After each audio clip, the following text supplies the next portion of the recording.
दोस्तों, एक लड़का अपनी सब्जी की रेडी पर सब्जी बेच रहा था। उस समय भीड़ ज्यादा थी। जैसे ही भीड़ कम होती है तो उसका ध्यान उसकी रेडी पर रखे एक बैग पर जाता है। वह उस बैग को उठाकर अपने पास रख लेता है। वह सोचता है जिस किसी का होगा वह आकर ले जाएगा। दोस्तों, धीरे धीरे कर शाम हो जाती है, लेकिन उस बैग को लेने के लिए कोई नहीं आता। वह लड़का उस बैग को लेकर अपने घर आता है। जैसे ही वह उस बैग को खोलता है, वह और उसकी पत्नी यह सब कुछ देखते हैं, काफी परेशान हो जाते हैं। दोस्तों, आखिर क्या है इस बैग में, आइए आगे की कहानी जानते हैं। लेकिन जब तक आपसे एक ही रिक्वेस्ट, प्लीज चैनल को सब्सक्राइब करें, वीडियो को लाइक करें, ताकि मेरा हौसला बढ़ता रहे और मैं ऐसी ही वीडियो लाता रहूं। दोस्तों, आज की यह कहानी है उत्तर प्रदेश के मैनपुरी जिले की। दोस्तों, एक परिवार था। उस परिवार में 3 व्यक्ति थे। एक लड़का था और उसकी माँ थी और उसके पिताजी थे। दोस्तों, वह लड़का जो था पढ़ने में काफी होशियार था। उसका नाम विवेक था। अब विवेक जो था वह इंटर की पढ़ाई कर रहा था, लेकिन उसके गांव के पास में ही एक गांव था। उसी गांव की एक लड़की थी। उस लड़की का नाम जो था प्रियंका था। प्रियंका भी उसी के साथ उसी क्लास में पढ़ती है। दोनों साथ साथ रहते हैं। इसी बीच उनकी मुलाकातें होने लगती हैं। दोनों एक दूसरे से प्यार करने लगते हैं। दोस्तों, इंटर की पढ़ाई पूरी करते हैं। उसके बाद दोनों साथ साथ बीएससी में एडमिशन लेते हैं और साथ साथ आए दिन कभी ना कभी वह मुलाकात करते हैं और एक दूसरे से बहुत जान से ज़्यादा प्यार करते हैं। दोस्तों, जब यह खबर उनके घर वालों को लगती है तो उन्हें मालूम पड़ जाता है कि उनकी बेटी और उस गांव का लड़का दोनों आपस में यह सब कुछ कर रहे हैं। तो वह उस वक्त तो उनसे कुछ नहीं कहते, बस सोचते हैं कैसे भी कर इनकी पढ़ाई जो है वह पूरी हो जाए। उसके बाद लड़की के घर वाले कहते हैं कि हम अपनी लड़की को बंद कर लेंगे। उधर लड़के के घर वाले भी, विवेक के घर वाले भी कहते हैं कि इसे बंद कर लेंगे। दोस्तों, वह दोनों बड़े ही चालाक थे। वह क्या करते हैं कि जैसे ही पढ़ाई पूरी होती है, वह दोनों देखते हैं कि उनके घर वाले उनके साथ यह सब कुछ करने वाले हैं। उससे पहले ही वह दोनों एक दिन घर से भाग जाते हैं और दिल्ली आकर कोर्ट मैरिज करते हैं और साथ साथ रहने लगते हैं। दोस्तों, उनके पास जो पैसा था उससे वो क्या करते हैं, उन्हें मालूम था कि ये पैसा ज़्यादा दिन तक चलने वाला तो नहीं है। तो वह क्या करते हैं, आखिर खर्चा चलाने के लिए जो लड़का था विवेक, वह एक पुरानी सी रेडी लेता है और उस रेडी पर सब्जी बेचने का काम शुरू कर देता है। वह एक रोड के किनारे उस रेडी को लगाता है। जो भी लोग वहां से गुजरते हैं, सब्जी काफी ज्यादा बिकती थी। शाम के वक्त तो उसके यहाँ काफी भीड़ होती थी। जैसे ही भीड़ कम होती है तो वह देखता है कि उसकी रेडी पर एक बैग रखा है। वह उस बैग को उठाकर अपने पास रख लेता है। वह सोचता है जिस किसी का रह गया है आकर ले जाएगा। दोस्तों, धीरे धीरे कर शाम हो जाती है, लेकिन उस बैग को लेने के लिए कोई नहीं आता। जब वह उस बैग को घर लेकर आता है, घर आकर वह जैसे ही पति पत्नी उस बैग को खोलते हैं तो उस बैग में 9 लाख रुपए थे और कुछ कंपनी के इम्पोर्टेंट कागज थे। वह उस कागजों में उसका एड्रेस देखता है। वह एड्रेस में पाता है कि वह जो डॉक्यूमेंट थे, वह जो पैसे थे, वह एक महिला के थे।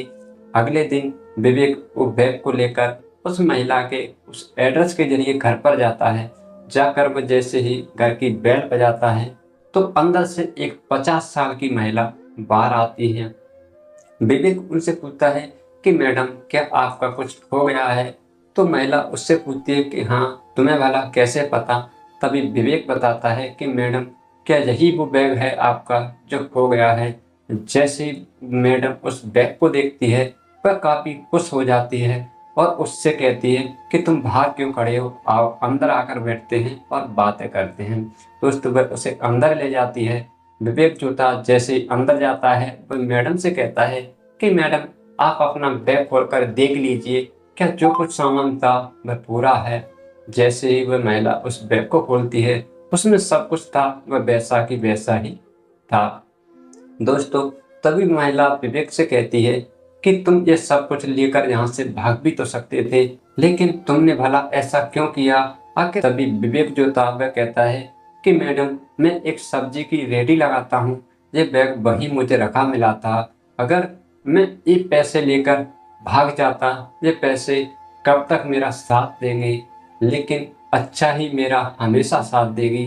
इसलिए मैं मेहनत कर कर कमाता हूँ, खाता हूँ। मैं मेहनत से कमाता हूँ और मेहनत की रोटी खाता हूँ।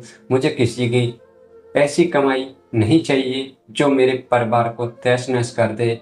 मैं जानता हूँ कि आखिर पैसा कैसे कमता है, इसीलिए ये सब कुछ देखकर मैं ये पैसे आपके पास ले आया। दोस्तों, वो महिला जो थी उसकी ईमानदारी देखकर काफ़ी खुश होती है और उसके हाथ में एक कार्ड देती है और उससे कहती है कि मुझे तुम कल इस एड्रेस पर आकर मिलो। वह महिला वहाँ से उस वक्त चली जाती है, उससे कहती है कि मेरी एक अर्जेंट मीटिंग है, इस वजह से मैं तुमसे अभी ज़्यादा बात नहीं कर सकती, तुम कल आकर मुझे मिलो, तब मैं तुमसे बात करूँगी। दोस्तों, विवेक उस एड्रेस पर जैसे ही पहुँचता है तो वहाँ जो भी देखता है कि वह वहाँ जिस एड्रेस पर गया था वहाँ एक बहुत बड़ी कंपनी थी। वह जैसे ही अंदर जाने लगता है तो वहाँ जो भी गार्ड वगैरह थे उसे रोक लेते हैं। तभी वह उस कार्ड को दिखाता है तो वह उस कार्ड के जरिए अंदर जाने लगता है। जैसे ही वह अंदर जाता है वह जाकर पूछता है कि यहाँ मैडम कौन है। तभी उसे उस ऑफिस में भेज दिया जाता है। जैसे ही वह ऑफिस में पहुंचता है तो वह देखता है वो मैडम जो थी कुर्सी पर बैठी थी। जैसे ही मैडम उस लड़के को देखती हैं उसे अंदर बुलाती हैं और कुर्सी पर बैठने के लिए बोलती हैं। दोस्तों, विवेक कुर्सी पर बैठ जाता है। मैडम उससे कहती हैं कि क्या तुम इस कंपनी में जॉब करोगे? दोस्तों, जब विवेक मैडम के मुंह से जब बात सुनता है वह कहता है कि मैडम, आप भला मेरे साथ कैसा मजाक कर रही हो?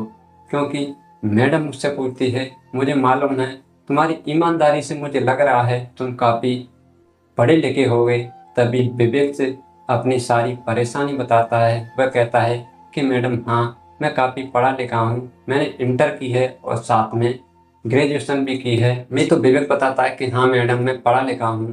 तभी मैडम उससे कहती है कि मेरी कंपनी में ना एक मैनेजर की पोस्ट जो है वो अभी खाली हो चुकी है, क्योंकि जो मैनेजर था वह मेरी कंपनी से काफ़ी ज़्यादा हद तक चोरी करता था। जो भी माल आता वह बीच बीच में कहीं ना कहीं गायब कर देता, जिस वजह से मुझे काफ़ी ज़्यादा लॉस हो रहा था। मैं चाहती हूँ कि तुम अपनी ये ईमानदारी मेरी कंपनी में दिखाओ, जिससे मेरी कंपनी जो है वह काफ़ी हद तक आगे जाएगी।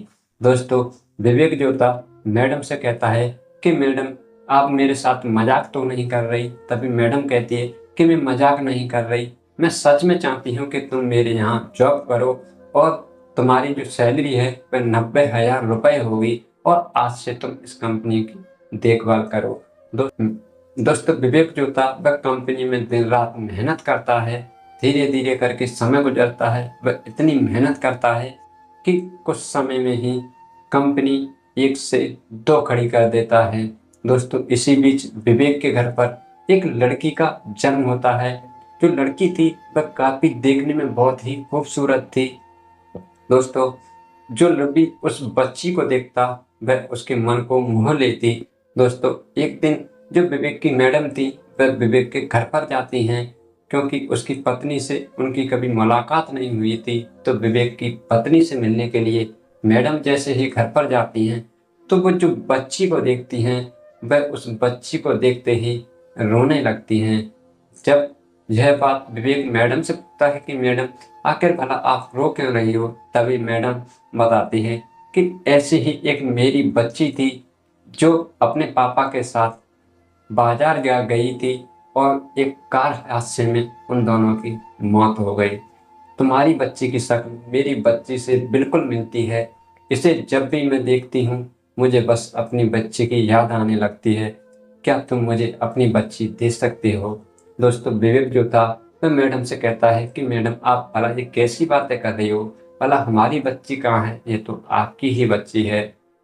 दोस्तों, मैडम जो थी उस बच्ची को अपने साथ ले जाती हैं, क्योंकि बच्ची जो थी अब 9 महीने की थी, तो वह बच्ची जो थी उसे माँ की इतनी ज़्यादा ज़रूरत नहीं थी। मैडम उसका एक माँ की तरह ख्याल रखती हैं। लेकिन उधर जो विवेक की पत्नी थी, वह अपनी बच्ची के बिना काफ़ी उदास रहने लगती हैं, काफ़ी परेशान रहने लगती है। लेकिन भला यह बात विवेक मैडम को कैसे बता पाता।